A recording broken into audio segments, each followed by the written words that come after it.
और इसीलिए मैं तो ये भी देख रहा हूँ कि कई सारे अभ्यर्थी इस तरह के भी हैं जिनका कट ऑफ से ऊपर नंबर है, लेकिन वो बीपीएससी के चलते, उनकी गड़बड़ी के चलते 61 नंबर है और दिया है 28 नंबर। आयोग थोड़ा इसको गंभीरता से देखे, समझे और शिक्षा विभाग को इसमें हस्तक्षेप करना चाहिए, क्योंकि आयोग तो है, उसने कहा कि हम तो मांग किए हैं शिक्षा विभाग से, वहाँ से सिर्फ 4700 का सीट दिखाया गया। एक बहाली आपने अनाउंस कर दिया कि हम 1,90,000 को 9,000 को लेंगे, उसमें आप ले रहे हैं 60,000, 70,000 ही ले रहे हैं। फिर तो जनता में तो गया भाई कि 1,09,000 बहाली हो चुका है। बिहार में जिस तरीके से फर्स्ट फेज को देखते हुए सप्लीमेंट्री रिजल्ट निकला है, इसको लेकर बिहार की सियासत अब गरमाई हुई है। अभ्यर्थी सवाल उठा रहे हैं, दूसरी तरफ लगातार जो शिक्षक नेता हैं आंदोलन करने की बात कर रहे हैं। ऐसे में हमारे साथ बात करने के लिए माले विधायक संदीप सौरभ है। संदीप सौरभ जी, 2773 सीटों पर सप्लीमेंट्री रिजल्ट निकाला गया है, अब सवाल उठने लगे हैं। कहा यह जा रहा है कि आंकड़ों की बाजीगरी हो रही है बिहार में। आंकड़ों की बाजीगरी हो रही है कि क्या हो रहा है, ये हमको समझ में नहीं आ रहा है। जब शिक्षा विभाग ने विधानसभा के भीतर लिखित में ये जवाब दिया कि जितने अनएलिजिबल कैंडिडेट होंगे और जितने मल्टीपल रिजल्ट दिए गए, इन दोनों सीटों पर हम लोग पूरक रिजल्ट निकालेंगे, सप्लीमेंट्री रिजल्ट देंगे, उसके बाद इसको कम संख्या करके भेजना और उसमें से भी कम संख्या पर 2700 केवल पर रिजल्ट देना, ये हमें समझ में नहीं आ रहा है। एक ही पद है, उसके लिए आप कितनी बार बहाली निकालेंगे? तो पहली बार बहाली में जितने पद निकाले थे, विभाग को चाहिए, सरकार को चाहिए कि उसको पहले भर दें, उसके बाद जो रिक्त पद हैं उसको करेंगे। अब इसका एक बहाली आपने अनाउंस कर दिया कि हम 1,90,000 को 9,000 को लेंगे, उसमें आप ले रहे हैं 60,000, 70,000 ही ले रहे हैं। फिर तो जनता में तो गया भाई कि 1,09,000 बहाली हो चुका है। फिर आप ला रहे हैं 1,22,000, फिर इसमें आप काट लेंगे, फिर बहाली लाएंगे। फिर तो बहाली सिर्फ शो करने का चीज़ नहीं है, इससे जो अभ्यर्थी हैं, जो मिनिमम कट ऑफ पार किए हुए लोग हैं, उनके अंदर निराशा होगी। और इसीलिए मैं तो ये भी देख रहा हूँ कि कई सारे अभ्यर्थी इस तरह के भी हैं जिनका कट ऑफ से ऊपर नंबर है, लेकिन वो बीपीएससी के चलते, उनकी गड़बड़ी के चलते 61 नंबर है और दिया है 28 नंबर। क्लेम करने का समय था, इन लोगों ने क्लेम किया, क्लेम में इनके लेटर को खारिज भी नहीं किया गया है, क्योंकि खारिज हो जितने क्लेम हुए हैं उन सबको अनाउंस कर दिया गया है, तब भी इनका रिजल्ट पूरक में नहीं आया, सप्लीमेंट्री में नहीं आया।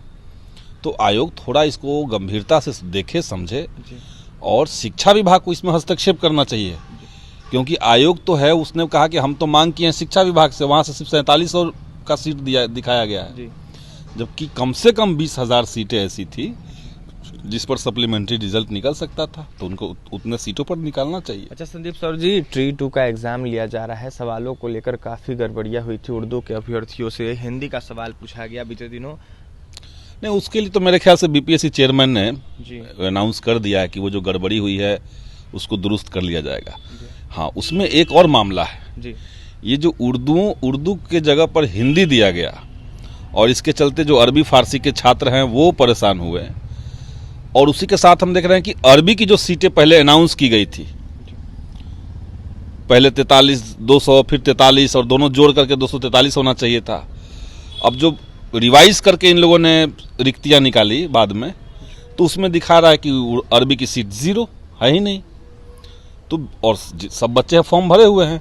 तो बीपीएससी इसको भी समझे कि भाई ये कहाँ पे त्रुटि हुई है, अरबी का सीट जो है वो कैसे अचानक से 0 हो गया, जबकि सीटें जो खाली थी उसमें पहले की खाली सीटें को जोड़ी गई है।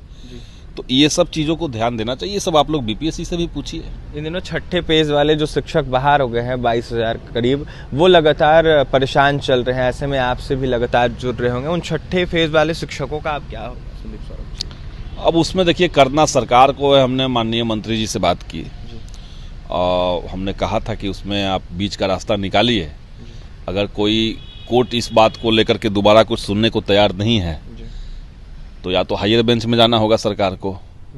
अगर हायर बेंच में भी मामला नहीं बनता है, तो ये जो 22,000 टीचर हैं, इनको 6 to 8 में समाहित सरकार करे, एक अध्यादेश इस तरह का लाए कि बीएड करने वाले इतने टीचर्स को हम 6 to 8 में शिफ्ट कर रहे हैं। ये सरकार के पावर में है, इस पे कोर्ट का कोई अड़चन नहीं है, क्योंकि गलती अंततः शिक्षकों की नहीं है, एनसीटी की गलती है, और उस समय जो शिक्षा विभाग देख रहे थे लोग, उनकी गलती हो सकती है। टीचर्स को तो जो विज्ञापन मिला उससे फॉर्म भरे, उससे उनका नौकरी हुआ, 2 साल नौकरी कर चुके हैं। इसलिए सरकार इसमें रास्ता निकाल करके उनके साथ इंसाफ करे, हम यही कहेंगे। देखिए, जिन शिक्षकों को बाहर किया गया इसको देखते हुए सरकार कोई अध्यादेश लाए और रास्ता निकाल कर कहीं ना कहीं उनके साथ इंसाफ करे। ऐसे में जिस तरीके से सप्लीमेंट्री रिजल्ट की मांगे हो रही है इसको लेकर यह साफ संदीप सौरभ कह रहे थे कि शिक्षा विभाग को हस्तक्षेप करना चाहिए और बीपीएससी को जो सीट खाली रह गया करीब 20,000 के उसको देना चाहिए। तो वहीं माले विधायक संदीप सौरभ ने ट्रीट 2 को लेकर कहीं ना कहीं जिस तरीके से प्रश्न चिन्ह उठ रहे हैं इसको लेकर तमाम बातें स्पष्ट कर दी। वहीं क्या कुछ कहते पालीगंज विधायक संदीप सौरभ आपने सुना है। बहुत बहुत धन्यवाद।